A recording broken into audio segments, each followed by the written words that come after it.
കൊളോസിന്തിസ് എന്ന് പറയുന്ന ഒരു മരുന്നുണ്ട്.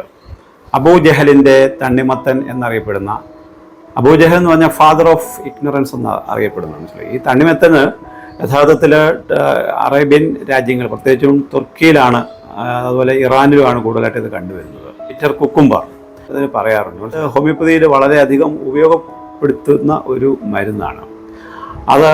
ഈ അബൂജഹൽ എന്ന് പറയുന്നത് യഥാർത്ഥത്തിൽ മുഹമ്മദ് നബി സല്ലല്ലാഹു അലൈഹി വസല്ലമയുടെ ഒരു ശത്രുവായിരുന്നു.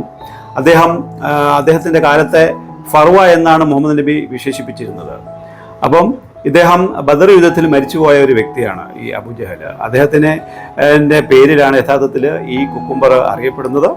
ഇത് ഹോമിയോപ്പതിയുടെ വളരെയധികം പ്രചാരമുള്ള ഒരു മരുന്നാണ്. പ്രത്യേകിച്ചും സയാറ്റിക്ക, ന്യൂറൈറ്റിസ്, അതുപോലെ തന്നെ ടൂത്തേക്ക്, മെൻസ്ട്രൽ പെയിൻ.